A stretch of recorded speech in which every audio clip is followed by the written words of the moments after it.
अगर मंदोदरी की बात रावण अगर मान लिया होता तो काश लंका बच जाता। मंदोदरी बहुत बड़ी विदुषी थी, ध्यान देना।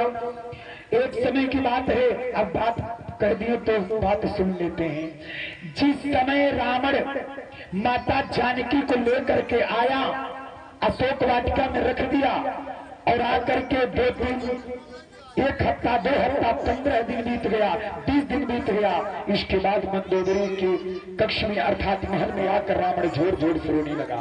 और जैसे रावण रोने लगा, मंदोदरी पहुंची, बोली प्राणनाथ आप क्यों रो रहे हो? नारी वही जो पति के कष्ट को न देखे दूर भैया, कहा गया है वो नारी जो पति का कष्ट न देखे। मंदोदरी विदुषी थी गुरुभाई गुरुबहना, आकर रावण के सामने खड़ी हो गई, प्राणनाथ आप क्यों रो रहे हो?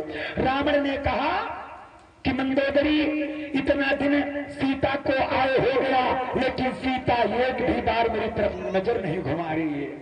मंदोदरी बोली कि प्राणनाथ आप त्रिलोक विजेता हैं, आपके पास इतनी बल है कि चलत दशानन डोलत अवनी, यानी जब रावण चलता था तो धरती कांपती थी। रावण जब चिल्लाता था तो ग्रह नक्षत्र तारा यम कुबेर हाथ जोड़कर खड़े हो जाते थे। मंदोदरी बोली कि स्वामी जी आप इतने बलशाली हैं और एक चोरों की भांति पर नारी को चुरा कर लेके चले आए।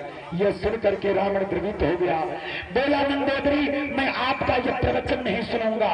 मंदोदरी बोली प्राणनाथ मैं आपकी पत्नी हूं, इसलिए मैं आपको कष्ट नहीं देखना चाहूंगी।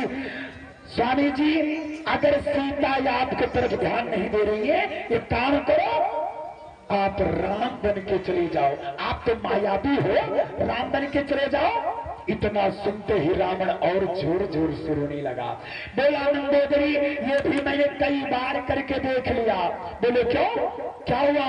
बोले मंदोदरी जैसे मैं राम का रूप बनाता हूं मंदोदरी, वैसे आपके सिवा इस संसार में जितनी माताएं बहनें हैं सब मेरी माँ और बहन दिखने लगती हैं। प्रेमी से बोलिए सच्चे दरबार की। मैं कैसे राम बनो? गुरुभाई गुरुजन मंदोदरी बार बार समझाई कि प्राणनाथ गौर करना। रात 12 बजे मंदोदरी ने रावण को लेकर पहुंची सेतु के पास। बोली प्राणनाथ जब राम के नाम में इतनी ताकत है तो उनके काम में कितनी ताकत होगा। मंदोदरी एक पत्थर उठाई और लिख दी राम, राम कह करके लिख करके पत्थर को जैसे उस पाषाण को जैसे पानी में फेंकती है तो पत्थर तैरने लगा महाराज। मंदोदरी कहीं देख लो स्वामी।